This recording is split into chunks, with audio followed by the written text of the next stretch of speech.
तो सबसे पहले बुलेटिन की शुरुआत करेंगे दिल्ली के डिप्टी सीएम मनीष सिसोदिया की खबर के साथ, क्योंकि शराब घोटाले में आज सीबीआई मनीष सिसोदिया से पूछताछ करेगी और सीबीआई ने खुलासा किया है कि सिसोदिया के खिलाफ उनके अधीनस्थों ने ऐसे तथ्य उजागर किए हैं जो उनके खिलाफ जाते हैं। सीबीआई के मुताबिक सिसोदिया के खिलाफ कुछ दस्तावेजी सबूत मिले हैं। कोर्ट ने सिसोदिया को 5 दिन के लिए सीबीआई रिमांड पर भेज दिया है। आज से सीबीआई सिसोदिया से इन सबूतों पर पूछताछ करेगी। 5 दिन तक ये पूछताछ चलने वाली है, क्योंकि सबूतों की एक लंबी कड़ी है जो इस वक्त सिसोदिया तक जुड़ती है।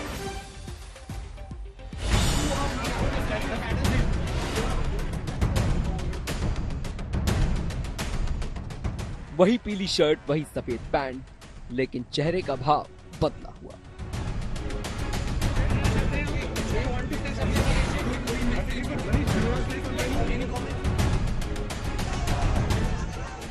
रविवार को जब अपने घर से सीबीआई दफ्तर के लिए दिल्ली के डिप्टी सीएम मनीष सिसोदिया निकले थे, तब तेवर क्रांतिकारियों वाला था। कभी हवा में हाथ लहराते तो कभी विक्ट्री के निशान बनाते। लेकिन सोमवार को जब सीबीआई उन्हें पेशी के लिए राउस एवेन्यू कोर्ट लेकर आई तो चेहरे का भाव बदला हुआ था। मीडिया ने सवाल दागे, लेकिन वो खामोशी से आगे बढ़ गए। Manish, would you like to say something, Manish? You have been arrested and there's a massive protest which is also going on. Manish? बहरहाल, शराब घोटाले में सीबीआई ने मनीष सिसोदिया को दिल्ली की राउस एवेन्यू कोर्ट में पेश किया और दोनों तरफ की दलील सुनने के बाद कोर्ट ने सिसोदिया को 5 दिन के लिए सीबीआई की रिमांड में भेजने का फरमान सुना दिया। यानी सिसोदिया 4 मार्च तक सीबीआई की हिरासत में रहेंगे। हालांकि आम आदमी पार्टी के विधायक और वकील सोमनाथ भारती का कहना है कि सीबीआई के पास सिसोदिया के खिलाफ कोई सबूत नहीं है। सीबीआई के रिमांड एप्लीकेशन में या जो मेमो ऑफ अरेस्ट है, उसमें जो रीजंस दिए गए थे कि भाई ये सच नहीं बोल रहे हैं, ये बोल नहीं रहे हैं। अरे भाई, आप चाह रहे हैं कि जो आप इनको कहें बोलने के लिए वो बोल दें, तो ये तो बहुत हास्यास्पद आर्गुमेंट्स था सीबीआई का। और पूरे प्रोसेस में, पूरे आर्गुमेंट्स के दौरान सीबीआई ने कुछ नहीं प्रोड्यूस किया, एक धलेवर का एविडेंस प्रोड्यूस नहीं किया जो कि वारंट करता हो कि भाई कस्टोडियल इंटरोगेशन हो। सीबीआई ने सिसोदिया की गिरफ्तारी में दलील दी थी कि दिल्ली के डिप्टी सीएम 2 बार पूछताछ में शामिल हुए, लेकिन उन्होंने सवालों के संतोषजनक जवाब नहीं दिए। सिसोदिया के अधीनस्थ लोगों ने ऐसे तथ्य उजागर किए हैं जो उनके खिलाफ जाते हैं। कुछ दस्तावेजी सबूत भी ऐसे मिले हैं। जांच के लिए जरूरी है कि इन सब के सही जवाब मिले। सिसोदिया की ओर से पूछताछ के दौरान 3rd डिग्री और जोर जबरदस्ती की आशंका जताई गई थी। इस पर कोर्ट ने कहा है, पूछताछ ऐसी जगह होगी जहां सीसीटीवी कवरेज हो। सीसीटीवी फुटेज सीबीआई संरक्षित रखेगी। हर 48 घंटे में एक बार सिसोदिया का मेडिकल चेकअप होगा। हर दिन वकीलों से आधे घंटे और पत्नी से 15 मिनट मिल सकेंगे।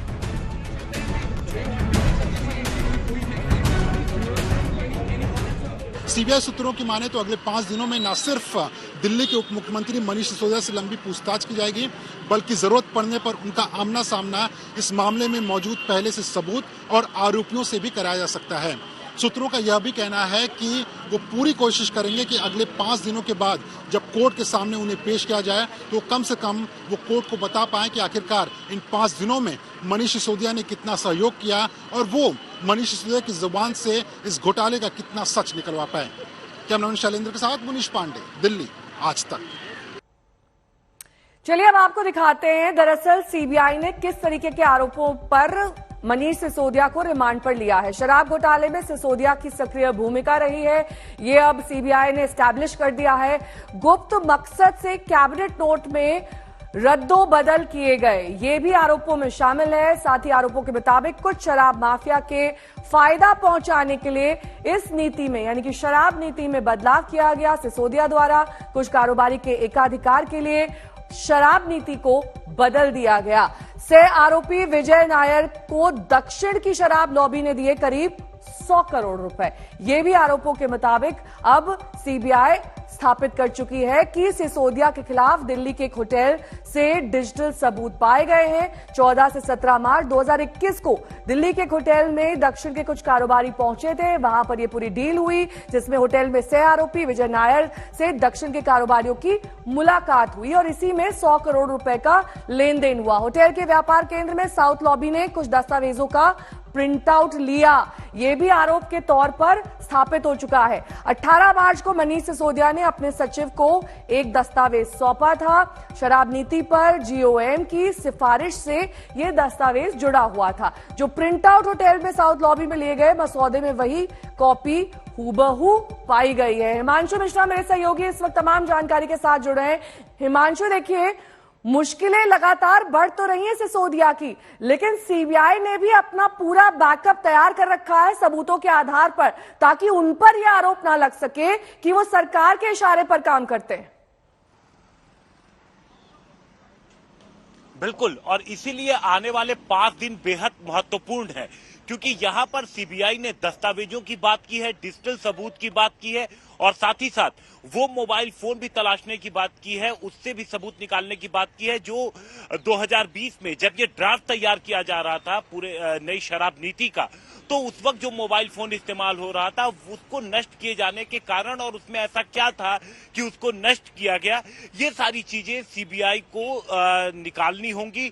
और देखिए, इन पूरी कड़ियों को जोड़ने के लिए सीबीआई सूत्रों का यह कहना था कि दरअसल जो पहली बार पूछताछ हुई थी मनीष सिसोदिया से, उस पूछताछ में कई सारे ऐसे सवाल थे जिनको वो टाल गए थे और जब दोबारा बुलाया गया वो नहीं आए, उन्होंने व्यस्तता का हवाला दिया और जब तीसरी बार वो आए तो उन्होंने फिर से उन सवालों के सीधे जवाब नहीं दिए और इस वजह से गिरफ्तार किया गया। अब सीबीआई की कोशिश है कि उन तमाम कड़ियों को जोड़ा जाए जो अभी तक मिसिंग है इस पूरे में, क्योंकि जो कमीशन बढ़ाई गई, इसके अलावा ये कौन कौन लोग थे जो ये कराने के पीछे थे और मनीष सिसोदिया का इस पूरे एपिसोड में एग्जैक्ट रोल क्या था, तो ये सारी चीजें स्टैब्लिश करने के लिए अगले 5 दिन है सीबीआई के पास, जिसमें वो दस्तावेज जो उसने बरामद किए हैं और देखना ये होगा यहाँ पर सबसे इंपॉर्टेंट नेहा कि क्या कुछ इन 5 दिनों में मनीष सिसोदिया से सीबीआई निकलवा पाती है। क्योंकि देखिए, एक तो ये जो पूरी पूछताछ है वो सीसीटीवी में अब कैद होगी, दूसरी चीज वकील से भी मिलने का अनुमति मिली है, रोज आधे घंटे वकील से भी मुलाकात होगी। तो ऐसे में क्या टैक्टिक्स अपनाती है, किस तरीके से सीबीआई और कितना सच सीबीआई के सामने आ पाता है, ये भी देखना होगा। क्योंकि 5 दिनों के बाद जब सीबीआई दोबारा कोर्ट पहुंचेगी तो उसे ये बताना होगा कोर्ट में कि 5 दिनों में उनको क्या कुछ मिला, किस तरीके के सबूत और नए दस्तावेज उनको मिले हैं। नेहा, ठीक है, बने रहिए हमारे साथ। हिमांशु, आपके पास लौटेंगे, तमाम जानकारी आपसे लेंगे, लेकिन सिसोदिया की गिरफ्तारी के खिलाफ आम आदमी पार्टी में भारी आक्रोश है। कल दिल्ली समेत देश के तमाम शहरों में आम आदमी पार्टी के कार्यकर्ताओं ने प्रदर्शन किया। तस्वीरें देखिए 8 जगहों की, भोपाल, चंडीगढ़, दिल्ली, कोलकाता, वाराणसी, जम्मू, भुवनेश्वर, नागपुर, इन तमाम जगहों पर आम आदमी पार्टी ने मोर्चा खोल दिया।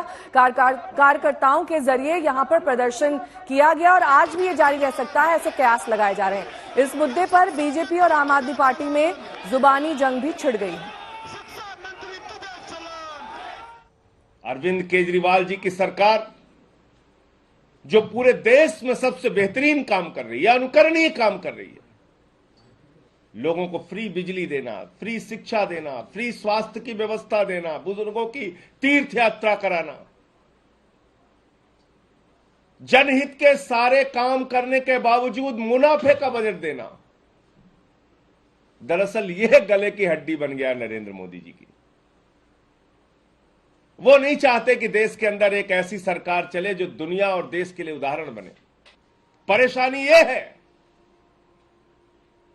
कि आज जो दिल्ली सरकार की लोकप्रियता पूरे देश में बढ़ रही है, अरविंद केजरीवाल और आम आदमी पार्टी की लोकप्रियता पूरे देश में बढ़ रही है, उससे बौखलाकर यह कार्रवाई की जा रही है। अगर आप सांच हैं तो आपको किसी प्रकार के भय की आवश्यकता नहीं है, और अगर आपने गलतियां की हैं तो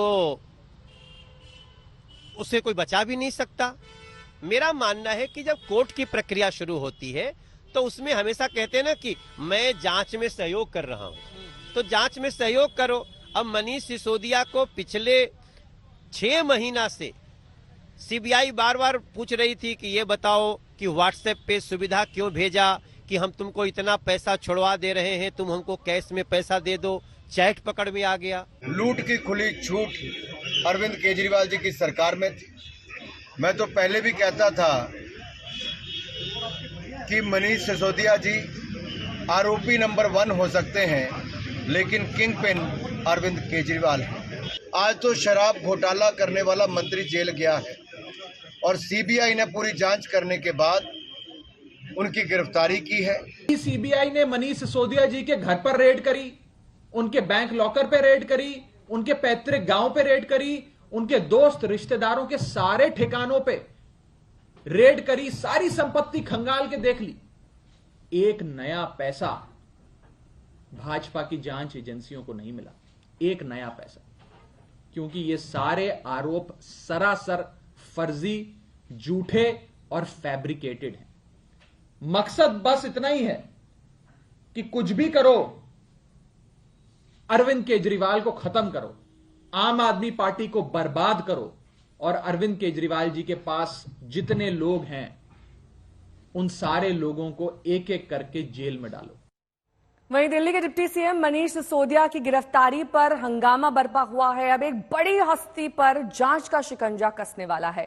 आईआरसीटीसी घोटाला यानी जमीन के बदले रेलवे में नौकरी देने के घोटाले के सिलसिले में राउज एवेन्यू कोर्ट ने संज्ञान लेते हुए लालू यादव, राबड़ी देवी, मीसा भारती सहित 16 आरोपियों को 15 मार्च को कोर्ट में समन दिया है। लालू सिंगापुर से हाल ही में किडनी ट्रांसप्लांट करवाकर स्वदेश लौटे हैं। 15 मार्च को कोर्ट सभी आरोपियों से पूछताछ शुरू करेगी। उसके बाद चार्ज फ्रेम किए जाएंगे, यानी कि आरोप तय होंगे। पूरा मामला 2004 से 2009 के बीच का है, जब लालू यादव रेल मंत्री थे। आरोप यह है कि रेलवे में नौकरी के बदले लोगों से तोहफे या कौड़ियों के भाव जमीन ली गई थी। अगली खबर का रुख करेंगे। प्रयागराज के उमेश पाल हत्याकांड में एक बड़ा खुलासा हुआ है। गिरफ्तार सदाकत ने खुलासा किया कि साजिश अतीक ने ही रची थी और शूटर्स को अपने भाई अशरफ के पास भेजा था। अशरफ ने पूरा प्लान बनाया और साजिश को अंजाम दिया। इस बीच हत्याकांड के एक आरोपी को पुलिस ने कल एनकाउंटर में ढेर कर दिया।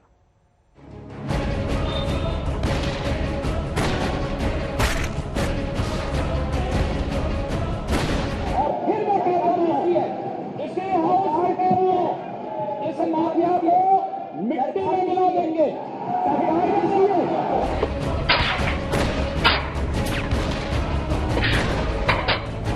ये माफिया है, इनको मिट्टी में मिलाने का काम करेंगे।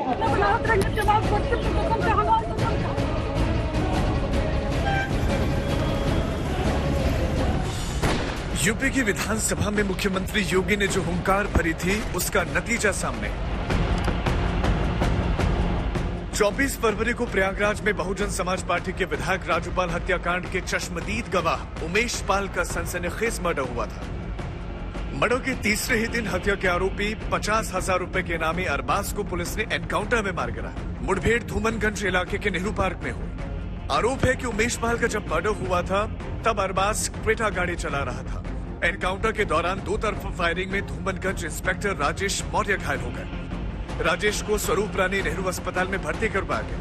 उमेश पाल हत्याकांड में पुलिस को कल एक और कामयाबी मिली। पुलिस ने सदाकत नाम के आरोपी को गिरफ्तार किया है। प्रयागराज को दहलाने वाले उमेश पाल हत्याकांड में प्रयागराज पुलिस और यूपी एसटीएफ की कार्रवाई अब तेज होती जा रही है। सबसे पहले प्रयागराज के एसओजी ने उस क्रेटा कार के ड्राइवर को एनकाउंटर में मार गिराया, जो क्रेटा कार से शूटर उमेश पाल की जान लेने आए थे, और मारा गया अरबाज इस क्रेटा कार का ड्राइवर था। वहीं दूसरी तरफ यूपी एसटीएफ ने प्रयागराज में रहकर एलएलबी की पढ़ाई कर रहे सदाकत नामक व्यक्ति को भी गिरफ्तार किया है। सदाकत ने पूछताछ के दौरान एसटीएफ के सामने बड़ा खुलासा किया है। आरोप है कि सदाकत ने हॉस्टल रूम में ही बाकी शूटर्स की मीटिंग की थी। सदाकत ने पूछताछ में पुलिस टीमों को बदमाशों का एस्केप प्लान बताया। उमेश पाल की मदद या शूटर्स को पकड़ने के लिए कोई आगे ना आए, इसके लिए बम मारकर दहशत फैलाने की साजिश रची गई थी।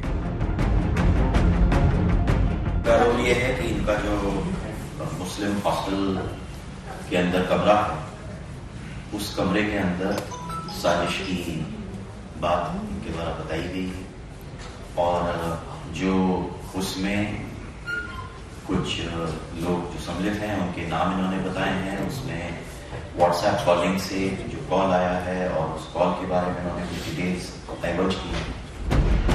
उमेश पाल हत्याकांड में माफिया डॉन और पूर्व सांसद अतीक अहमद का नाम जोर शोर से सामने आ रहा है। आज तक कुछ सूत्रों से मिली जानकारी के मुताबिक साबरमती जेल में बंद अतीक अहमद ने 2 साजिशकर्ताओं को निर्देश दिया था कि वो बरेली जेल में बंद अशरफ से मिले। अशरफ अतीक का भाई है। सूत्रों के मुताबिक एसटीएफ ने बरेली जेल में बंद अतीक के भाई अशरफ से मिलने वालों का ब्यौरा खंगाला है। बताया जाता है कि अशरफ से मिलने के बाद शूटर्स के नाम और उमेश पाल की मर्डर की पूरी साजिश तैयार की गई। प्रयागराज पुलिस की दस्ते में इन अपराधियों की तलाश में जगह जगह दबिश दे रही है। शूटर्स नेपाल न भाग जाए इसके लिए महाराजगंज में सनौली बॉर्डर पर सघन तलाशी अभियान चलाया जा रहा है। प्रयागराज से संतोष शर्मा के साथ आज तक ब्यूरो। संतोष शर्मा मेरे सहयोगी इस वक्त तमाम जानकारी के साथ जुड़ रहे हैं, उनसे बातचीत करें। उससे पहले आपको दिखा देते हैं कि यूपी के डिप्टी सीएम इस पूरे मामले पर क्या कुछ कह रहे हैं। प्रयागराज में जो घटना हुई थी उसमें से ये बहुत ही दुखद है। मुझे जानकारी मिली है पूरी तरह से दोषियों को कड़ी से कड़ी सजा मिलेगी, किसी को बख्शा नहीं जाएगा। चूंकि भी जांच चल रही इसलिए कुछ कहना मुश्किल है। आगे संतोष शर्मा मेरे सहयोगी इस वक्त तमाम जानकारी के साथ जुड़ गए हैं। संतोष, देखिए यहां पर यूपी पुलिस और साथ ही यूपी सरकार ने ठान लिया है कि जब तक एक एक अपराधी को वो पकड़ नहीं लेंगे या फिर एनकाउंटर में ढेर नहीं कर देंगे तब तक ये पूरा मामला शांत नहीं होने वाला है। देखिए ये बिल्कुल तय हो चुका है कि इस उमेश पाल हत्याकांड को अंजाम देने वाले शूटरों ने न सिर्फ उमेश पाल हत्याकांड को अंजाम दिया बल्कि उत्तर प्रदेश सरकार को चुनौती दी है। और इसको चुनौती को स्वीकार करते हुए उत्तर प्रदेश के मुख्यमंत्री योगी आदित्यनाथ ने जिस तरीके से सदन में कहा था कि ऐसे माफियाओं को मिट्टी में मिला दिया जाएगा, तो ये जो मिट्टी में मिलाने वाला जो स्टेटमेंट था उसके बाद से यूपी पुलिस ने पूरी ताकत झोंक दी है। UP STF, UP Prayagraj police की लगभग 10 से ज्यादा टीमें न सिर्फ प्रयागराज बल्कि आसपास के जिलों में खाक छान रही हैं। और इसी का नतीजा है कि जो अरबाज था, जो इस पूरे शूटआउट में जो गाड़ी चला रहा था क्रेटा कार, उसमें जो मेन किरदार था अरबाज जो शूटरों को लेकर के आया था, उस अरबाज को एनकाउंटर में मार गिराया है। वहीं दूसरी तरफ सदाकत नाम का जो लड़का एलएलबी की पढ़ाई कर रहा प्रयागराज में और मुस्लिम हॉस्टल में रह रहा था, उसी के हॉस्टल रूम में बैठ करके इस पूरे हत्याकांड की साजिश रची गई।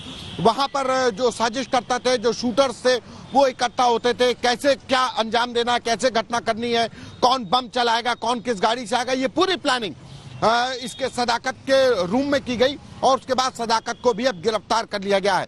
यानी कि माना जा रहा है कि अब यूपी पुलिस और यूपी एसटीएफ की सारी टीमें अब पूरी ताकत झोंक दी है और इस मामले में जो भी शूटर्स सामने आ रहे हैं उनकी गिरफ्तारी की कोशिश की जा रही है।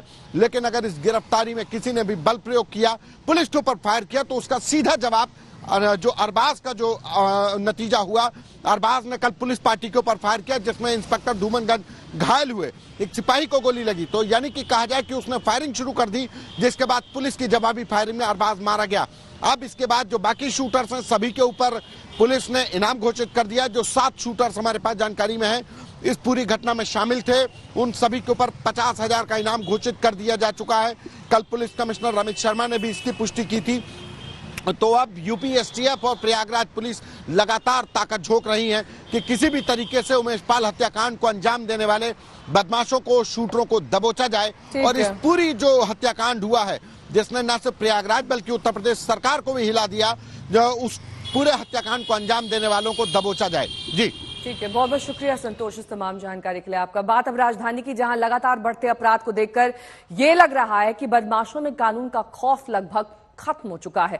अब रन्हौला मामले में, रन्हौला थाने में एक ऐसी वारदात हुई जिसे देखकर आप हैरान रह जाएंगे। वहां 3 हथियारबंद बदमाश एक केबल ऑपरेटर के दफ्तर में घुसते हैं, वहां बैठे लोगों पर गोलियां बरसाना शुरू कर देते हैं। वारदात की तस्वीरें सीसीटीवी में कैद हो गई हैं। कल शाम की यह वारदात है। 3 बदमाशों ने 15 राउंड फायरिंग की और हमले में केबल ऑपरेटर को 2 गोलियां लगी। हालांकि पुलिस की तरफ से अभी गोली मारने और फायरिंग की वजह साफ नहीं है। पुलिस ने मौके और आसपास से 15 से ज्यादा खोखे बरामद किए। ये उस वक्त का फुटेज है जब ये बदमाश बेखौफ होके कई राउंड फायरिंग कर रहे थे वहां के लोग भी अचानक हैरान रह गए कि आखिरकार ये फायरिंग क्यों की जा रही है। तो ये सनसनीखेज शूटआउट दिल्ली का है, जहां पर बेखौफ बदमाशों ने इस वारदात को अंजाम दिया। अगली खबर का रुख करेंगे। गोरक्षा के नाम पर हो रही हत्याओं पर सियासत गर्मा गई है। कल ओवैसी ने गोरक्षकों को आतंकवादी कहा था और अब राजस्थान के सीएम अशोक गहलोत ये कह रहे हैं कि गोरक्षा के हमने कम किया है, गोरक्षा को बाकी लोग सिर्फ दिखावा करते हैं, असली वाले हम हैं। ये गौभक्त बनते हैं, गायों का विभाग हमने खोला लाइटर खोल करके। गायों को हम लोग गौशालाओं को 9 महीने का 12 महीने का अनुदान हम दे रहे हैं। लंपी रोग में गाय मर गई तो 40,000 रुपये हम दे रहे हैं। हिंदुस्तान में कहीं नहीं हुआ है। और आगे बीमा कर दिया गायों का, दुधारू पशुओं का। तो राजस्थान ने एक उदाहरण पेश किया है देश के अंदर। राजस्थान वालों को गर्व होना चाहिए कि हमारी गवर्नमेंट कोई कमी नहीं रख रही है। तो गोरक्षा के नाम पर धर्म की राजनीति हो रही है। कल ओवैसी ने क्या कुछ कहा था, इस पर सुनिए। मुसलमान को इसलिए पीटा जाता है कि बीजेपी और नरेंद्र मोदी की सरकार ने गौ रक्षक के नाम पर आतंकवादियों को पैदा किया है। ये गाय के रक्षक नहीं है, बल्कि आतंकवादी है, दहशतगर्द है, टेररिस्ट है। हमने इस बात का जिक्र किया कि इन्हीं लोगों की जुल्म की वजह से घाटमीका राजस्थान में जुनैद और नसीर को हरियाणा से ये गुंडे टेररिस्ट आतंकवादी आते हैं, आकर जुनैद और नसीर को किडनैप करके मारते हुए लेकर जाते हैं। किसकी गाड़ी में? हरियाणा हुकूमत की गाड़ी में, जहां पर बीजेपी की सरकार है। और इतना मारते हैं कि पुलिस स्टेशन को जब लेकर पुलिस के लोगों से कहते हैं कि ले लो इन लोगों को, गिरफ्तार करो, तो पुलिस देख के उनकी हालत देखकर कहती है कि हम नहीं लेंगे इनको। तो ये जालिम लोग, ये आतंकवादी, ये नाथूराम गोडसे की नाजायज औलाद, उनको ले जाकर 150 किलोमीटर दूर नसीर और जुनैद को जला दिया जाता है। क्या बीजेपी इनको रोकेगी या नहीं रोकेगी? और अब खबर बीजेपी और कांग्रेस से जुड़ी हुई। प्रधानमंत्री नरेंद्र मोदी ने कल कांग्रेस पर बड़ा हमला किया। उन्होंने पार्टी अध्यक्ष खड़गे का हवाला देते हुए आरोप लगाया कि कांग्रेस का रिमोट कंट्रोल किसी और के हाथ में है। जवाब में खड़गे ने अडानी मसला उठाकर सरकार पर निशाना साधा।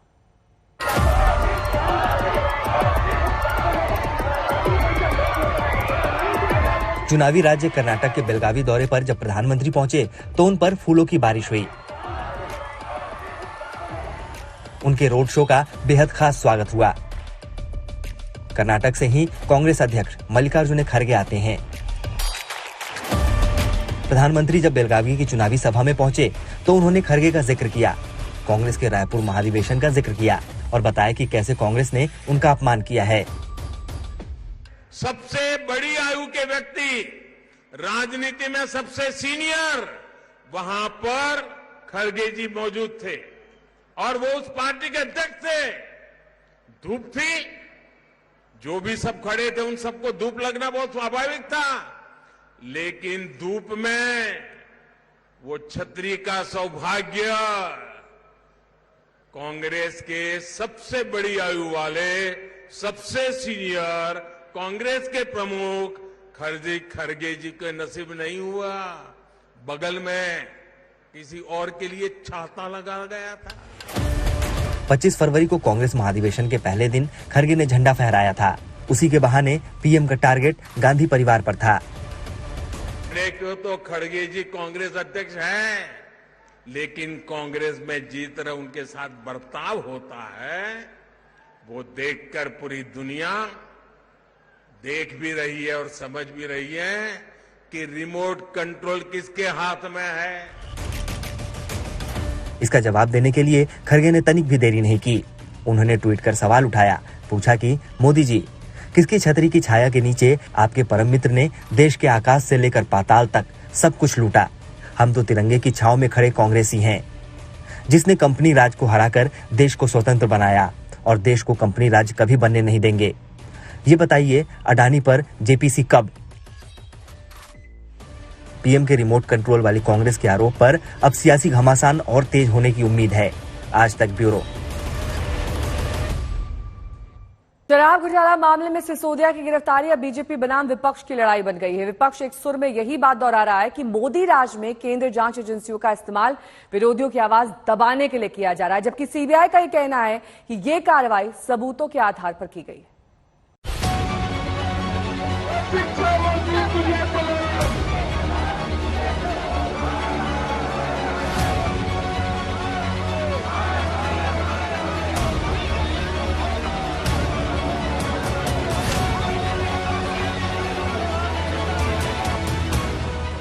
मनीष सिसोदिया पर सीबीआई के एक्शन पर आम आदमी पार्टी सड़कों पर है, तो वहीं विपक्ष ने एक सुर में केंद्रीय एजेंसियों के दुरुपयोग का आरोप लगाते हुए मोदी सरकार को घेरा। सियासी तूतू महमे से पहले 5 दिन की रिमांड पर बीजेपी का रिएक्शन सुनिए।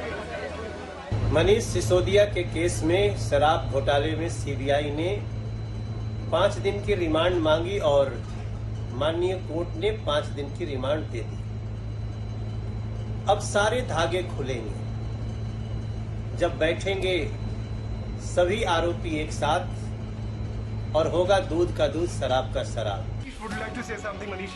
नई शराब नीति में हुए घोटाले के आरोप को लेकर वैसे बीजेपी और आम आदमी पार्टी के बीच जबरदस्त जुबानी दंगल जारी है। सीबीआई ईडी कुछ नहीं है, जो सब कुछ हो रहा है वो भारतीय जनता पार्टी के मुख्यालय से हो रहा है। वही लोग हैं जो बताते हैं कि आज इसको गिरफ्तार करना है, आज इसके ऊपर झूठा मुकदमा करना है, आज इन लोगों को पकड़ना है, और हम पूरे देश को दिखाना चाहते हैं किस तरीके से इन सभी एजेंसीज का दुरुपयोग हो रहा है। और जो स्टिंग आए, स्टिंगों में खुद लोगों ने कहा कि आधा पैसा अवैध रूप से इन्होंने हमसे वापस लिया है। वो स्टिंग तो बीजेपी ने नहीं किए थे, वो स्टिंग आए थे, इन्हीं के लोगों ने स्टिंग किए हैं, वही स्टिंग सामने आए थे। तो इसीलिए एक्साइज मिनिस्टर होते हुए बीजेपी का अगर कोई भी किसी प्रकार का वेंडेटा होता तो भारतीय जनता पार्टी का क्या लेने देना। जो एजेंसियां हैं, सीबीआई है, ईडी है, ये एजेंसियों को फ्रीडम दी गई है मोदी साहब के द्वारा। आरोप प्रत्यारोप की रनिंग कमेंट्री आम आदमी पार्टी और बीजेपी के बीच ही नहीं है, विपक्ष भी सीन में आ गया। कांग्रेस पर तंज कसते हुए बीजेपी पर निशाना साधा।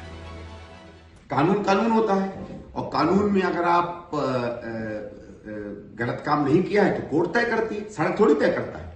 जिस तरीके से इन्होंने पहले सड़कों पे जाकर तूफान मचाया था इस देश में और तमाम लोगों को भ्रष्ट डिक्लेयर किया था, आज वही उल्टा इन पे पड़ रहा है। कांग्रेस का यही आरोप है कि जब आम आदमी पार्टी पर शिकंजा कसा तो वो सड़कों पर उतरी, वहीं विपक्षी पार्टी पर केंद्रीय एजेंसियों का हंटर चलता है तो आम आदमी पार्टी मौन धारण कर लेती है। वहीं समाजवादी पार्टी के मुखिया अखिलेश यादव ने सिसोदिया के बहाने हमला बोला।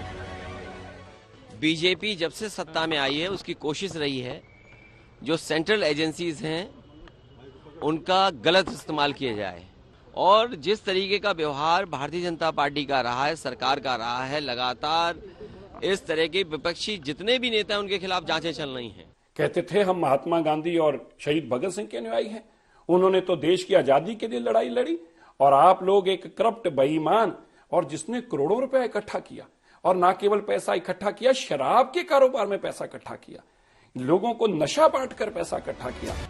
उधर बीजेपी के डिप्टी सीएम ने भी मोर्चा संभाला, पूछा देश में ये क्या हो रहा है। पूरा देश जान रहा है कि क्यों हो रहा है। जो असल मुद्दा था उससे जो है ध्यान तो भटका ही दिया गया। जैसे जैसे चुनाव पास आएगा वैसे वैसे ही सभी विपक्ष के दलों के नेताओं पर इस तरह का कार्रवाई करवाएंगे। ये जो दुशाला ओढ़ने का प्रयास कर रहे हैं ना, कभी भगत सिंह के नाम का, कभी देशभक्ति के नाम का, कभी ईमानदारी के नाम का, ईमानदारी का नाम लेकर इन्होंने सरकार जरूर बनाई थी, लेकिन सबसे ज्यादा बेईमान ये लोग साबित हुए। हर चीज के अंदर घोटाला है। अभी 2 दिन पहले ही मुंबई में केजरीवाल ने उद्धव ठाकरे से मुलाकात की थी, लिहाजा टीम उद्धव ठाकरे ने भी मोदी सरकार को घेरने में देर नहीं लगाई। जहाँ जहाँ उनकी सरकारें नहीं है, जहाँ जहाँ से सरकार को सवाल पूछे जाते हैं, उस सभी जगह पे सरकार ईडी और सीबीआई का दुरुपयोग करके अपने विरोधियों को एक तो जेल में डाल रही है या उनको सरेंडर करने पर मजबूर कर रही है। अगर आप भ्रष्टाचार करेंगे तो नतीजा तो उसका उसी प्रकार का होगा जो भ्रष्टाचारी के साथ होता है। आप अगर पेड़ जो है वो बबूल का लगाएंगे तो आप एक्सपेक्ट करेंगे कि उसमें आम आएगा, आम तो नहीं आएगा। अभी मनीष सिसोदिया पर बीजेपी बनाम आप की फाइट का पहला दिन है। अभी 4 मार्च तक मनीष सिसोदिया रिमांड पर रहेंगे और तब तक आम आदमी पार्टी सड़कों पर उतरकर विरोध प्रदर्शन जारी रखने का प्लान बना चुकी है। यानी अब की बार लड़ाई तो धुआंधार है। आज तक ब्यूरो।